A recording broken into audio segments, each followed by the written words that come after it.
Hello viewers, সবাই কেমন আছো? আমি ভালো আছি। আমি আশা করি সবাই ভালো আছো আমাদের সঙ্গে থাকার জন্য। তো আমরা আজকে আলোকিত চ্যানেলে তোমাদেরকে দেখাবো চেঞ্জিং সেন্টেন্স হিসাবে কিভাবে সেন্টেন্সকে অ্যাসার্টিভ থেকে ইন্টারগেটিভ করতে হয়।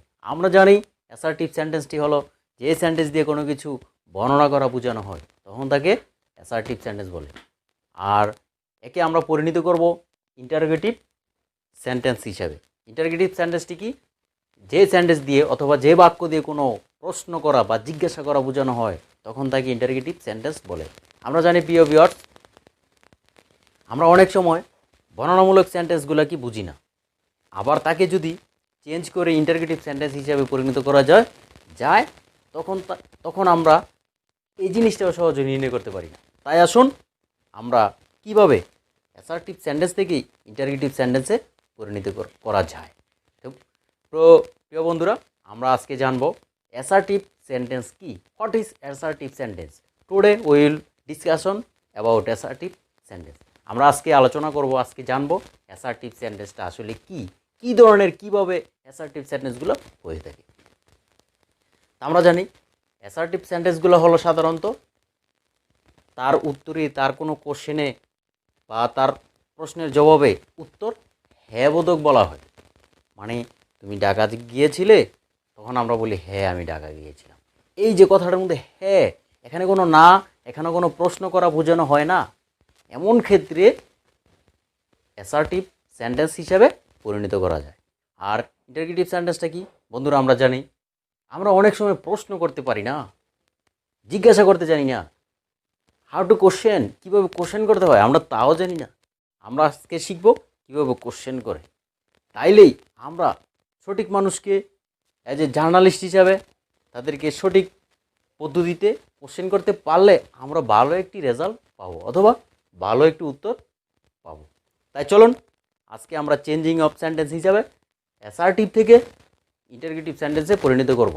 Today we will changing our sentence from assertive to interrogative, assertive to interrogative.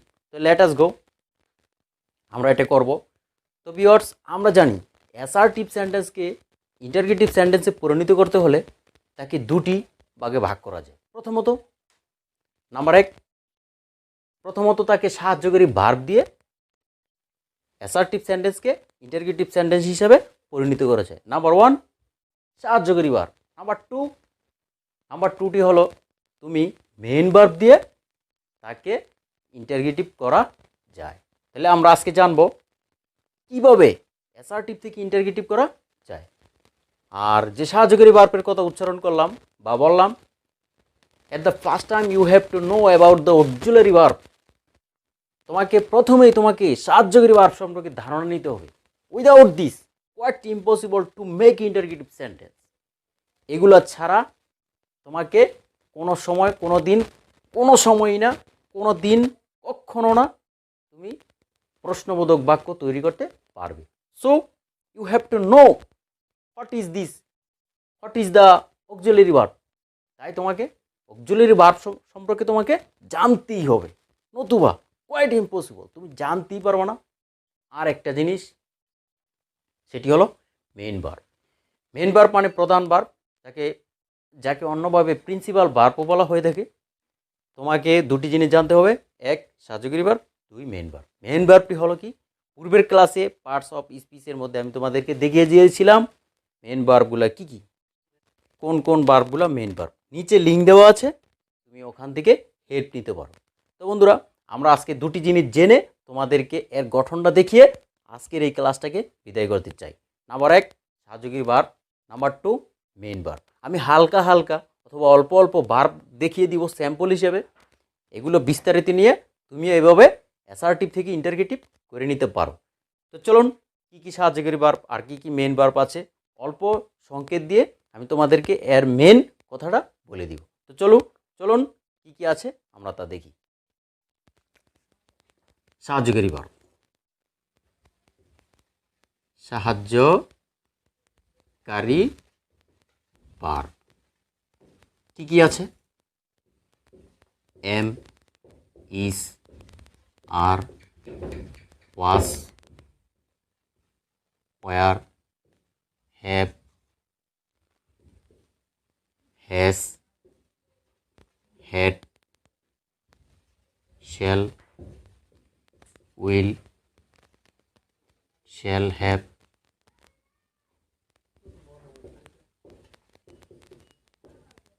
Will have, could, would, might ইত্যাদি।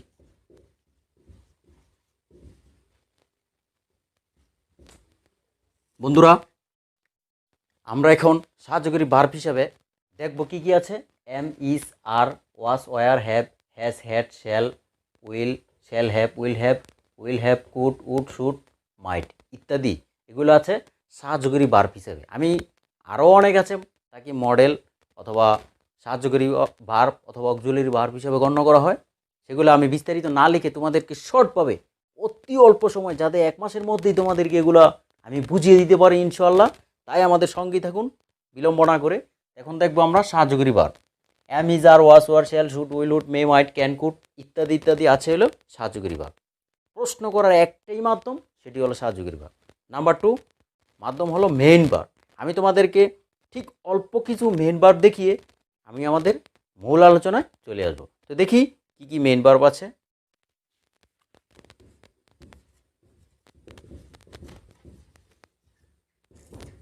মেইন ভার্ব,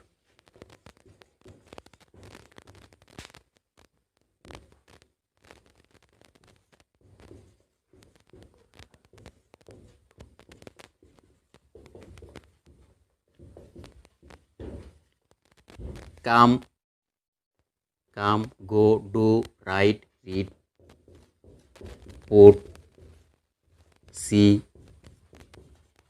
প্লে, স্টাডি ইত্যাদি।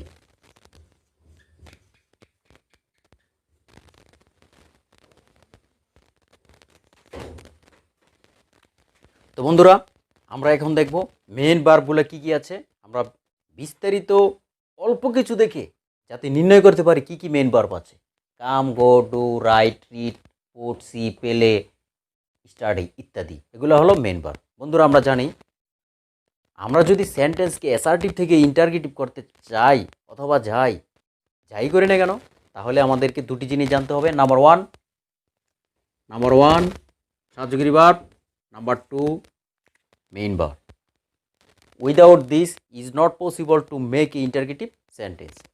এই দুটি ব্যতীত, এগুলা ছাড়া তোমাদেরকে অ্যাসার্টিভ থেকে ইন্টারগেটিভ সেন্টেন্সে কখনো তুমি পরিবর্তন করতে পারবে না। তাই তুমি তোমার মনের আবেগকে কিভাবে প্রশ্ন করবে, কিভাবে অন্যের কাছে খুলে বলবে অথবা প্রকাশ করবে, তোমাকে জানতেই হবে তা কিভাবে করে। সো চলুন আমরা আজকে সেই অধ্যায়টা ভালোভাবে বুঝে নিব। নাম্বার 1, তোমাদেরকে তার চাইতে এই দুটি অধ্যায় ব্যতীত তার চাইতে ভালোভাবে আরেকটি রুলস আছে। সেটি হলো দুটি টেন্স। যে দুটি টেন্সের কথা না বললেই নয়, যাহা কোনো দিন তুমি তাকে এড়িয়ে চলতে পারবে না। তাই তোমাকে জানতেই হবে সেই দুটি টেন্সের কথা। যখন তুমি ইন্টারগেটিভ সেন্টেন্স মনে করবা, তখন তোমাকে সেই দুটি টেন্সের কথা মনে করতেই হবে, নতুবা কখনো কোনোদিনই না অসম্ভব তুমি এই ইন্টারগেটিভ সেন্টেন্সে পরিণত করতে পারবা। তাই this is very most important to make interrogative sentence. তাই এটা খুব দরকারি একটা জিনিস। লাইক যেমন টেন্স হিসেবে আসে কি প্রেজেন্ট ইনডিফিনিট অথবা past indefinite. This is most important for us writing or reading or speaking any grammatical points. তাই রিডিং, রাইটিং, স্পিকিং অথবা গ্রামাটিক্যাল পয়েন্টসে আমাদের এই দুটি টেন্স জানতেই হবে। Number 1 present indefinite, number 2 past indefinite. তো চলুন আমরা প্রেজেন্ট ইনডিফিনিট টেন্স থাকলে ইন্টারগেটিভ করার সময় কি কি হয়, আর পাস্ট ইনডিফিনিট টেন্স থাকলে ইন্টারগেটিভ করার সময় কি কি দরকার হয়। জাস্ট আমরা দুনিয়ার সব কিছু থেকে কাটছিট হয়ে হয় প্রেজেন্ট ইনডিফিনিট হয় পাস্ট ইনডিফিনিট টেন্স দুটি ফলো করলে, আর মেইন ভার্ব আর সাহায্যকারী ভার্ব ফলো করলে বাস, আমাদের আর কোনো টেনশনে নেই। একদমভাবে সহজভাবে, পানির মতো সহজভাবে আমরা অ্যাসার্টিভ থেকে ইন্টারগেটিভ সেন্টেন্সে পরিণত করতে পারবো। তো দেখি আমাদের সেই প্রেজেন্ট ইনডিফিনিট আর পাস্ট ইনডিফিনিট টেন্স থাকলে ইন্টারগেটিভ সেন্টেন্স করার সময় কি কি হবে দেখি। Number 1, present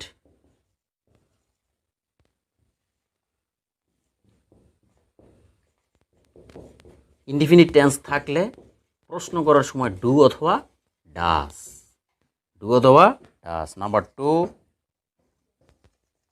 past indefinite tense থাকলে তখন আমরা শুধুমাত্র ডিড বসিয়ে past indefinite. My dear viewers, আমি তোমাদেরকে সবচেয়ে গুরুত্বপূর্ণ দুটি জিনিস দেখাতে যাচ্ছি। সেটি হলো, আমরা যখন টেন্সের কথা মনে পড়ব, অর্থাৎ যখন সেন্টেন্সকে চেঞ্জিং করার সময় মনে পড়ব, তখন সাথে সাথে আমরা দুটি জিনিস মনে করব। নাম্বার 1, প্রেজেন্ট ইনডিফিনিট টেন্স যদি থাকে, প্রেজেন্ট ইনডিফিনিট টেন্স যদি থাকে তাইলে আমরা এই দুটি জিনিস মনে করব। সেটি হলো কি? সেটি হলো হয় ডু না হয় ডাস, হয় ডু না হয় ডাস। আর পাস্ট ইনডিফিনিট টেন্সের ক্ষেত্রে তখন আমরা একটি জিনিসই ব্যবহার করব, সেটি হলো did. Did is very most important for past indefinite tense. Did হলো পাস্ট ইনডিফিনিট টেন্সের ক্ষেত্রে খুবই খুবই গুরুত্বপূর্ণ। আর আমরা প্রিয় ভিউয়ার্স, আমরা জানি, আমরা যারা who are the students who are weak in English, আমরা জানি আমরা যারা ইংরেজিতে দুর্বল, we can not use appropriate word or appropriate any verb or adjective any kinds of parts of speech. আমরা জানি আমরা যারা সঠিকভাবে প্রয়োগ করতে পারি না, আমাদের সেই জিনিসটা সমস্যা হয়। আমরা এখন দেখব আমাদের যেন ফিউচার প্ল্যানে কোনো ত্রুটি না থাকে, এই জিনিসটাই যেন আমাদের লক্ষ্য থাকে। সেটি হলো প্রেজেন্ট ইনডিফিনিট টেন্স যখন আমরা ব্যবহার করি, when we can use present indefinite tense next we have face to problem, তাই আমরা সমস্যায় সম্মুখীন হই। যাতে না পড়েন বাইরা, আমরা যাতে কোনো অ্যাসার্টিভ থেকে ইন্টারগেটিভ করার সময় কোনো রকমই যাতে সমস্যা না পড়ি, আমি আছি সেই আলোকিত চ্যানেলের সঙ্গে থাকার জন্য। আমি আছি সেই শিক্ষক, যাতে তোমাদের কোনো সমস্যা না হয়। পানির মতো সোজা করে তোমাদেরকে আজকে বুঝিয়ে দেব। সেটি হলো, যখন থার্ড পারসন, পূর্বের ক্লাসে আমি তোমাদেরকে বুঝিয়ে দিয়েছিলাম, আমি তুমি ছাড়া, আমি আমরা আমাদেরকে ছাড়া বাকি সব থার্ড পারসন। সিঙ্গুলার মানে একবচন, প্লুরাল মানে বহুবচন। আমার এখন ডায়লগ হলো, থার্ড পারসন সিঙ্গুলার নাম্বার যখন হয়, টেন্সটি যখন প্রেজেন্ট ইনডিফিনিট হয়, টেন্সটি যখন প্রেজেন্ট ইনডিফিনিট টেন্স হবে, আর সাবজেক্টটি যদি থার্ড পারসন সিঙ্গুলার নাম্বার হয়, তখন আমরা হয় ডু না হয় ডাস ব্যবহার করব, হয় ডু না হয় ডাস ব্যবহার করব। তাহলে আমরা ভার্বের শেষে যখন, কোনো ভার্বের শেষে যখন এস থাকবে, তখন আমরা ডাস ব্যবহার করব, নতুবা ডু ব্যবহার করব। থার্ড পারসন সিঙ্গুলার নাম্বার হলে ডাস হবে, অন্য খাতে ডু হবে। আর পাস্ট ইনডিফিনিট হলে ডিড। সোজা হিসাব, প্রেজেন্ট ইনডিফিনিট ডু অথবা ডাস, পাস্ট ইনডিফিনিট ডিড। এই হলো আজকে আমাদের মূল কথা। সেন্টেন্সকে অ্যাসার্টিভ থেকে ইন্টারগেটিভ করতে হলে আমাদের অনলি 4টে জিনিস জানতে হবে। 1, number 1 surgical verb, number 2 main verb, number 3 present indefinite tense থাকলে ডু অথবা ডাস, পাস্ট ইনডিফিনিট টেন্স থাকলে ডিড। এই হলো আমাদের ব্যবহার। এই 4টি জিনিস যদি আমরা ব্যবহার করি এখন, তাহলে আমাদের চেঞ্জিং সেন্টেন্সের ক্ষেত্রে অ্যাসার্টিভ থেকে ইন্টারগেটিভ সেন্টেন্স তৈরি করার কোনো রকমের সমস্যাই থাকবে না। তাই চলুন আমরা আজকে এর ব্যবহার দেখিয়ে আমাদের ক্লাস বিদায় করব। তো দেখি আমাদের ক্লাসে কি কি আছে, কিভাবে করা যায় অ্যাসার্টিভ সেন্টেন্স।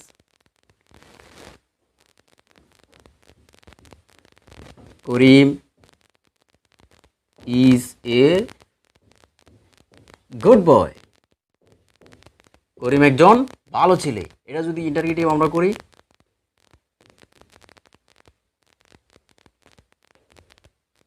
এই সেন্টেন্সটিকে যদি আমরা ইন্টারগেটিভ করি, তাহলে কি হবে? আমরা জানি করিম is a good boy, Karim একজন ভালো ছেলে। আমরা ইন্টারগেটিভ সেন্টেন্স করার সময় আমরা দেখব, নাম্বার 1, এখানে যে is, am is are, was were বা যেই কোনো সাহায্যকারী ভার্ব আছে কিনা, তাহলে আমরা এটি আগে দেখব। যদি না পাই তাহলে এখানে আসবো, যদি না পাই প্রেজেন্ট ইনডিফিনিটে আসবো, যদি না পাই পাস্ট ইনডিফিনিটে আসবো।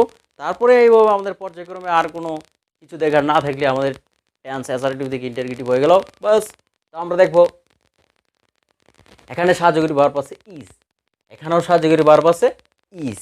গঠনটা হলো বন্ধুরা, গঠনটা আমি একটু পরে দেখাচ্ছি, তোমরা আগে ব্যবহারটা শিখো, তারপরে তোমাদের এক গঠনেই তোমাদেরকে অ্যাসার্টিভ থেকে ইন্টারগেটিভ করে শেষ করে দিব। তো সাবজেক্টটি হলো করিম, ইজটি হলো সাহায্যকারী ভার্ব, এ হলো আর্টিকেল, গুডটা হলো অ্যাডজেক্টিভ, বয়টা হলো অবজেক্ট। সো আমরা এখন দেখব সেন্টেন্সে কোনো সাহায্যকারী ভার্ব আছে কিনা। সেন্টেন্সে সাহায্যকারী ভার্ব আছে, বাস আমাদের কাজ সোজা হয়ে গেল।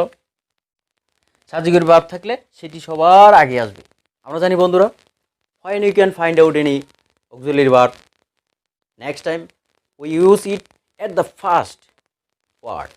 আমরা যখন কোনো সাহায্যকারী ভার্ব পাবো তখন তাকে সাথে সাথে নিয়ে শব্দের শুরুতেই ব্যবহার করব।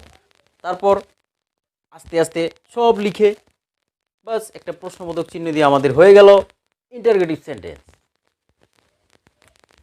Is Karim, is Karim A good বয়। আমরা জানি বন্ধুরা, করিম is a good boy, Karim একজন ভালো ছেলে, এটি হলো অ্যাসার্টিভ সেন্টেন্স। একে যদি আমরা ইন্টারগেটিভ করতে যাই তাহলে ইজ করিম এ গুড বয় সাহায্যকারী ভার্বটি আগে দিয়ে আমরা সাথে সাথে যেভাবে আছে হুব লিখে আমরা সাথে সাথে পেয়ে গেলাম কি একটি ইন্টারগেটিভ সেন্টেন্স। এই হলো সাহায্যকারী ভার্ব দিয়ে পাওয়া একটি ইন্টারগেটিভ সেন্টেন্স। আমরা এখন দেখাবো মেন ভার্ব দিয়ে পাওয়া একটি ইন্টারগেটিভ সেন্টেন্স। তাইলে আমরা দুনিয়ার সব কিছু বুঝে ফেলবো কীভাবে এটি করা যায়। নাম্বার 2,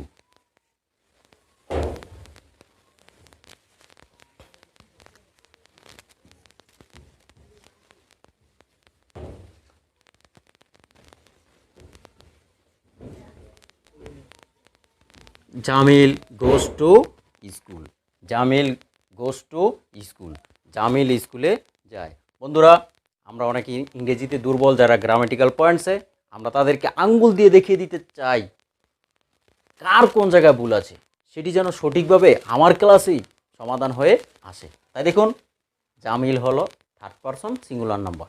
একে ভার্বের শেষে আমরা জানি বন্ধুরা, ভার্ব হলো গো, গো দিস ওয়ান মেন ভার্ব। যখন এটি থার্ড পারসন সিঙ্গুলার নাম্বার হবে, পূর্বের ক্লাসে পারসন বুঝিয়েছিলাম, তখন সেই ক্লাসটিকে আমি টেনে তোমাদেরকে বুঝিয়ে দিতে চাই, আঙ্গুল দিয়ে তোমাদেরকে সেই ভুলটি দেখিয়ে দিতে চাই। সেটি হলো থার্ড পারসন সিঙ্গুলার নাম্বার হলে ভার্বের শেষে এস অথবা ইয়ে যুক্ত হয়। তাই এখানে গো না হয় বন্ধুরা, গোস হলো। Jamil goes to school, Jamil স্কুলে যায়। এটি হলো বন্ধুরা এই বাক্যে অর এই সেন্টেন্সে কোনো সাহায্যকারী ভার্ব নেই বিদায় আমরা 2 নম্বর মেন ভার্বটি ফলো করব। সেটি হলো কি, সেটি হলো মেন ভার্ব কোথায় আছে, গো, গো আমরা পেয়ে ফেলেছি, সেটি হলো মেন ভার্ব।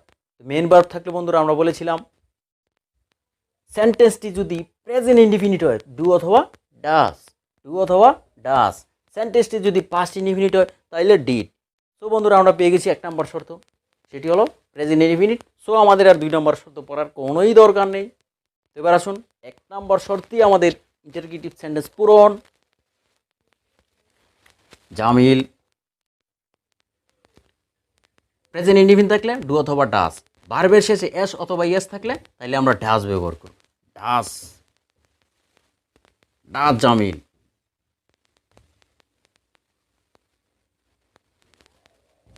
ডাস জামিল গো টু,